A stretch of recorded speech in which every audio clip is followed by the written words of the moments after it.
Hi hello welcome back to my channel. புராணங்களுக்கும் காப்பியங்களுக்கும் ஏகப்பட்ட வித்தியாசங்கள் அப்படிங்கிறது உண்டு. இதுல புராணங்கள் அப்படிங்கிறது என்ன அப்படின்னா, அதெல்லாம் கடவுள் சார்ந்த கற்பனை சார்ந்த கதைகளை காட்சிப்படுத்தியிருக்கும். உதாரணத்துக்கு ராமாயணம் அப்படிங்கிறது ஒரு புராணம். அதே நேரம் மகாபாரதம் அப்படிங்கிறது புராணம். கருட புராணம் இப்படின்னு சொல்லி நிறைய புராண கதைகள் அப்படிங்கிறது எல்லாமே கடவுள் சார்ந்த கதைகளை கொண்டதுதான். பெரிய புராணமும் அப்படிதான். இப்படி பல புராண கதைகள் இதுல அங்கங்க மனிதர்கள் குறித்த விஷயங்கள் இருக்கும் அப்படின்னாலும் கூட பெரும்பான்மையா இவைகள் எல்லாமே கடவுள் அப்படிங்கிற கான்செப்டுக்குள்ளதான் இருக்கும். இன்னும் சொல்ல போனா கடவுள்கள் தான் இங்க மெயின் நபர்களா இருப்பாங்க, மனிதர்கள் கிடையாது. ஆனா காப்பியங்கள் அப்படிங்கிறது அப்படி கிடையாது. இப்போ உதாரணத்துக்கு சொல்லணும்னா சிலப்பதிகாரத்தை சொல்லலாம். சிலப்பதிகாரம் தமிழ்ல தோன்ற மிக முக்கியமான, இன்னும் சொல்ல போனா முதல் காப்பியமும் கூட. அந்த காப்பியம் அதுக்கு இன்னொரு பேர் அப்படிங்கிறது உண்டு. அந்த காப்பியத்துக்கு அந்த பேர் என்ன பேருனா குடிமக்கள் காப்பியம் அப்படிங்கிறது.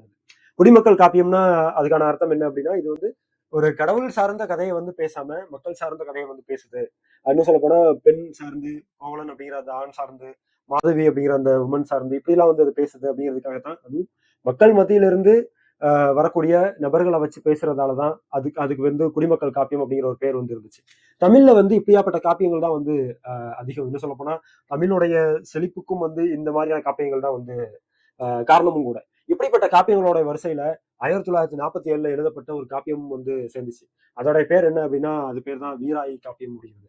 அதை எழுதினவர் புகழ்மிக்க கவிஞராக இருந்த தமிழ்மொழி அவர்கள் தான் அதை எழுதியிருப்பாரு.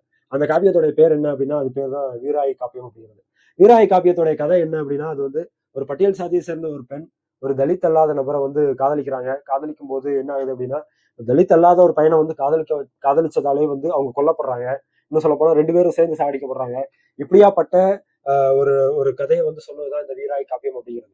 அதாவது நம்ம கவனிச்சு பார்த்தோம் அப்படின்னா, தமிழோட இலக்கியங்கள் எல்லாமே சாதாரண ஏழை எளிய மக்களுடைய கதைகள்ல தான் அதிகமா மையமா வச்சிருக்கு. இங்க புராணங்கள் இருக்குது. புராண கதைகள்ல வரக்கூடிய கடவுள்களை மையமா வச்சு கதைகள் உருவாயிருக்கு அப்படின்னாலும் கூட தமிழுடைய ஆகச்சிறந்த சிறப்பான விஷயமே மக்களை மையமா வச்சு கதை எழுதுனதுதான்.